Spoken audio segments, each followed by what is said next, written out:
What are you doing here? My ex-husband showed up at my door out of the blue. We've been divorced for 5 years now. He straight off demanded outrageous things.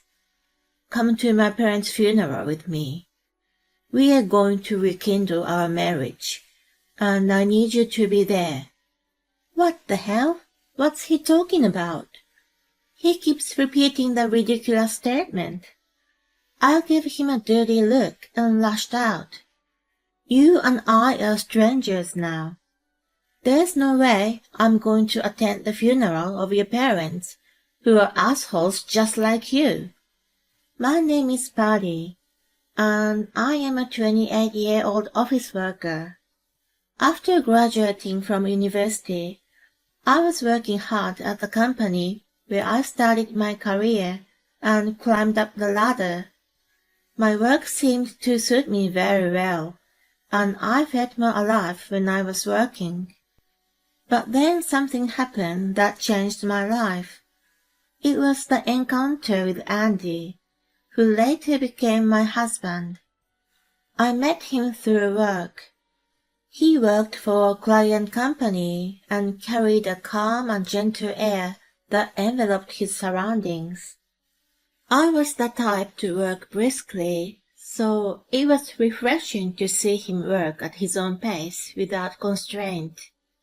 And yet he was able to get the job done, so I was attracted to him more and more. As we worked together, we grew closer, and he eventually asked me out. He proposed to me after about a year of dating. I was so in love with him that I accepted without hesitation. Our families were elated, and we had a memorable wedding. Then we went on our honeymoon trip and began our life as newlyweds. We were both working, so we helped each other and shared the household chores. Andy had lived on his own since university and was able to manage cooking to some extent. I appreciated that he was capable of sharing the tasks with me.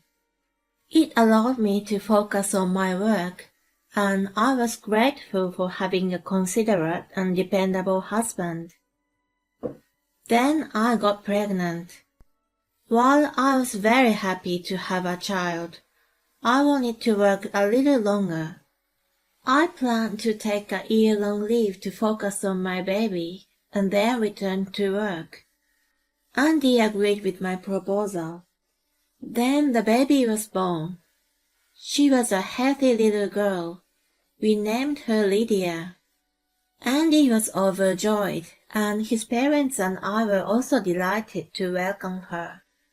After the birth, his parents frequently asked Andy and me when we would visit them again. I didn't dislike them or anything, but when they pestered us so often, I started to grow tired of them. In the meantime, Andy suggested something to me. How about we move in with my parents while you're on maternity leave? It's annoying to arrange my schedule every time we go to see them. Besides, you can have their help with housework and babysitting. I see, that's true. We were living in a rented apartment at the time, so moving out was easy. We could live with the in-laws for a year until my leave was up. They could see their grandchild, and Andy also could take care of his parents. I decided to go along with the idea. He immediately asked them, and they enthusiastically agreed. We got ready and moved to their house. Annie, John, thank you for letting us stay with you for a while. When I thanked my in-laws, they welcomed me with a smile, and then immediately took Lydia from my arms and started playing with her. Sweet little bean, you're so adorable. Lydia was chuckling with happiness, and they were so good to her. I thought I was going to spend a peaceful and enjoyable time with them. But it was only for that day. The next day, I was violently awakened by Annie. "Betty, how long are you going to stay in bed?" I hastily checked the time on my phone and saw that it was only 5:30 in the morning. What's wrong, Annie?" "What's wrong? You're staying with us for free. I oblige you to make breakfast for the full family. You have to pack lunch for Andy and John too." I was in shock. I didn't expect to be told such a thing all of a sudden. Andy assured me before we moved in that his parents could help me with housework and childcare. Of course, as a housewife, I was going to do my share of chores properly. I never thought that the burden would be more than when we lived by ourselves. I was half asleep when I went to the kitchen. Lydia still cried badly at night, so it was 2 a.m. when I finally went to sleep. It was really hard for me to be up and running at 5:30 in the morning. I was moving very slowly. Annie wasn't concerned about my state and complained frantically. "Why are you so slow? You're taking too long. Move faster." "Oh my God, you're clumsy. So annoying." I had never seen such a frightening expression on her face before, and what she was telling me was unreasonable. In fact, it was my first time cooking in her kitchen, and I had no idea where everything was. I didn't understand why I had to be scolded by her. Then, perhaps sensing that I wasn't happy, she yelled at me again. "What's that look on your face? You got a problem with me?" "No, it's not like that. It's just that I'm not familiar with this kitchen yet. Besides, Lydia cried a lot last night, and I had only 3 hours of sleep. I'd like you to consider that a little more." I tried to be as polite and down-to-earth as possible as I argued my case to her. She sneered and replied, "I can't imagine what's gonna be like for us from now on if you're like this from day one. You're such a crook, making up excuses like that and trying to slack. I guess a woman with a half-assed career has a half-assed silver tongue, but it doesn't work on me. You're the daughter-in-law of this family. You're going to obey everything we tell you. Keep that in mind."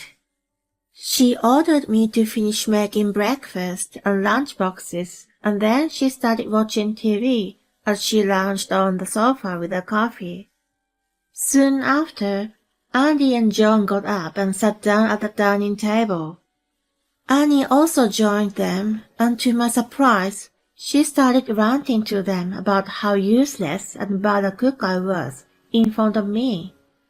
John commented, "That's not good. We have to educate her properly." I was disappointed in him for taking her words and for making such a statement. My in-laws welcomed me and were kind to me at first, which made me hope that he would be on my side. Andy was Annie's only son, so I thought she was jealous of me taking him from her. When John also started acting cold toward me, it became clear that my in-laws considered me an enemy. My daughter was still a newborn, and I was still in love with Andy, so I didn't think about divorcing him. Andy was on my side at that time, telling them, "Buddy was doing her chores well at home before." I thought if he protected me, I could get by.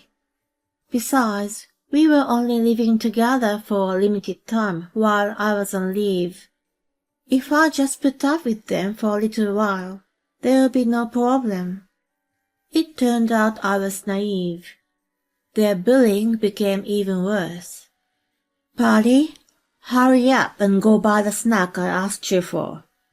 "Hey, why haven't you cleaned the garden I asked you to?" "You're so useless." You're incompetent. They were unreasonable and abusive at the same time. I looked to Andy for help.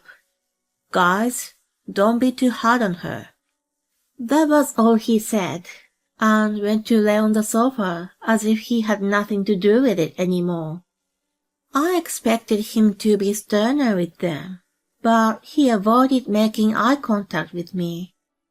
My in-laws weren't persuaded to change their attitude just because their son gave them a soft warning. They continued to treat me like a slave and insulted me every chance they had. It's a shame to think that Lydia has poor genes from you. I hope Andy's side comes out stronger. I wish you would just leave Lydia with us and move out. I couldn't stand their hostility anymore. What made them think it's okay to deny my personality? They were becoming out of control, so I consulted Andy. Hon, can you do something about your parents? You need to persuade them to stop mistreating me. He frowned at me. I've been doing everything I can, haven't I? You can take care of the rest yourself. I heard you've been skipping chores at home. A neighbor even told me that it must be tough to have a lazy wife. Wait a minute, why would the neighbor say that? I don't know. She's close to my mom, so they must talk a lot. Anyway, don't humiliate me.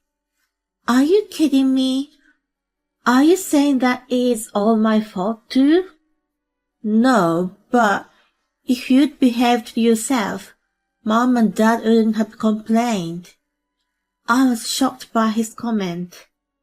I can't take it anymore. No matter how hard I try, they don't approve of me. Let's just get a place for ourselves again.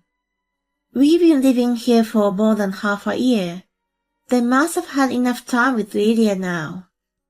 Andy simply refused my suggestion.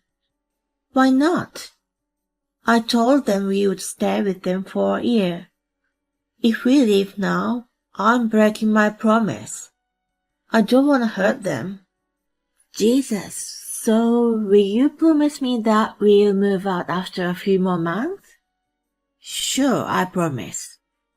I decided to endure it as best as I could for the remainder of my stay. I managed to get through 5 more months of hell, and the promised 1 year was up. I immediately told Andy we were going to move out. I had even been sneaking out to view many apartments for the day. Since we could move easily, I showed him the information I got from the realtor. He scratched his head and announced something insane. You know, my parents are saying that we should just live here forever. Excuse me? So let's just stay here and not move out. Are you crazy? You promised me, didn't you? We would move out after 1 year. I can't believe you would break your promise. When I accused him, he snapped back. Shut up. I am your husband. You listen to what I tell you. I was stunned to see him suddenly turn red and yell at me. At the same time, my love for him instantly cooled down. Fine, I get it. Then let's get a divorce. What the hell? Divorce? Are you serious? He shouted even louder. My in-laws heard him and rushed into our room. What's going on here? You woke Lydia and she's crying now. I heard you yelling.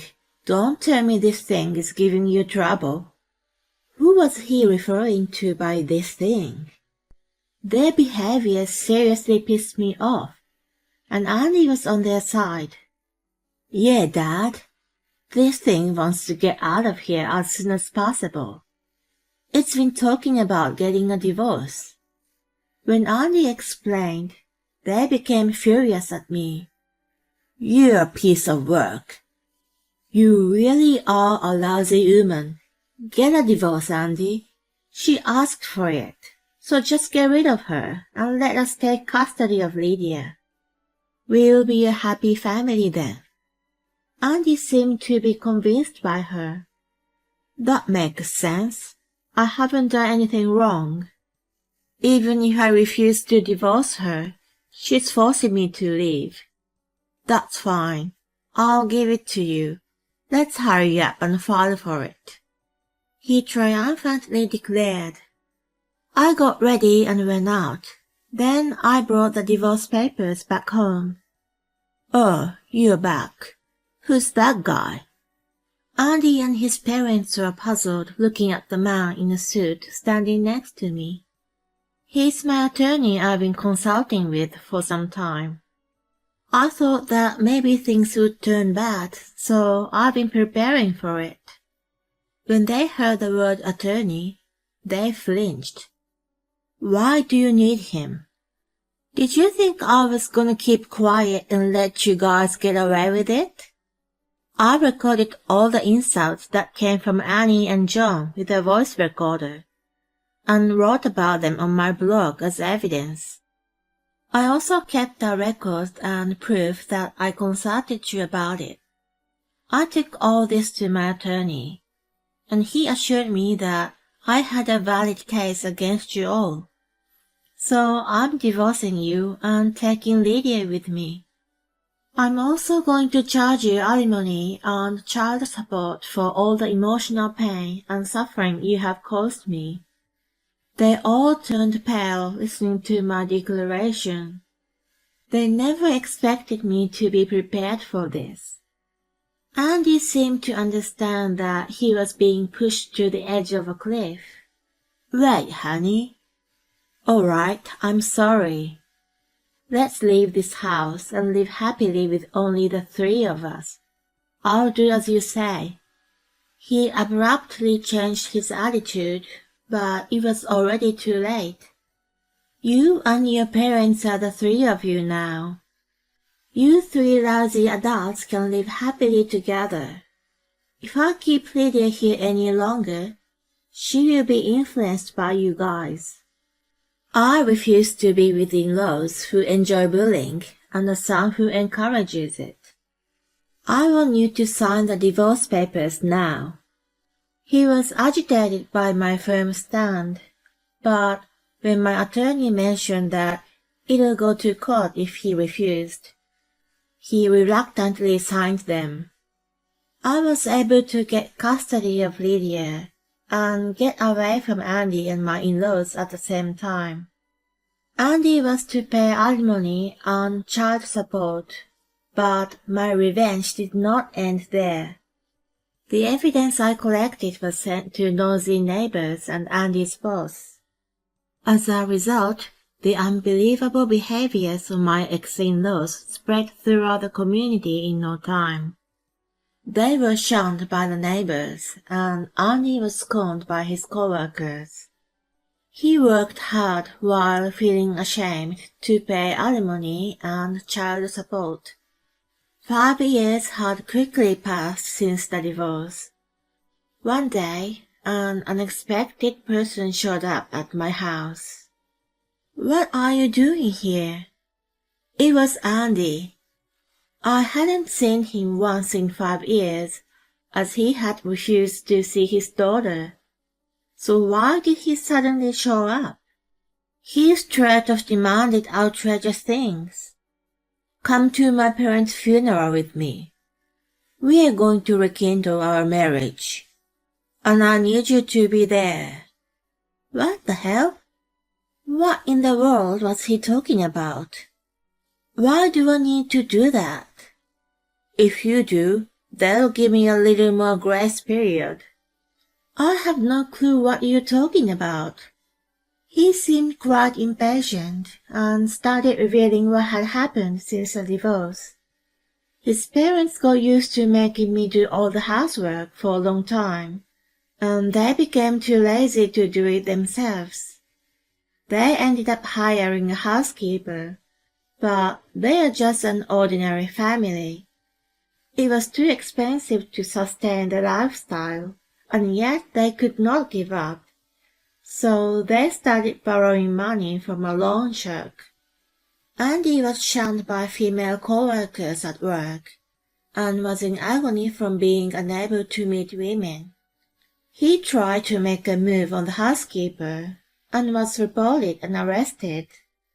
He got fired from his job afterward and had been unemployed for a long time. In the meantime, the debts kept mounting, and the entire family decided to flee in the night.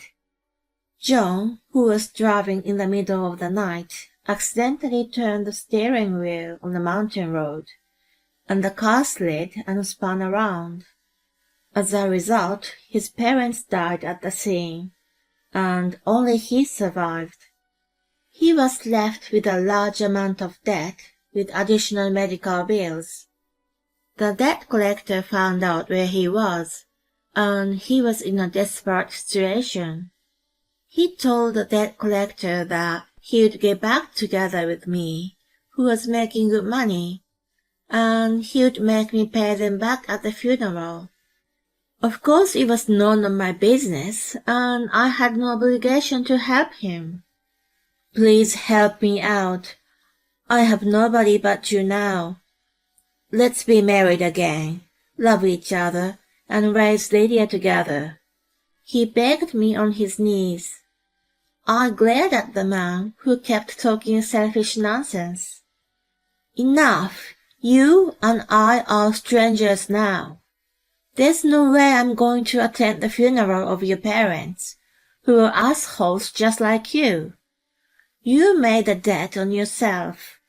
Now, get out of here before I call the police. At the mention of the word police, he panicked and walked away. I heard from an acquaintance that he disappeared after the funeral. No one knows where he went, but I don't feel sorry for him because he deserved everything he got.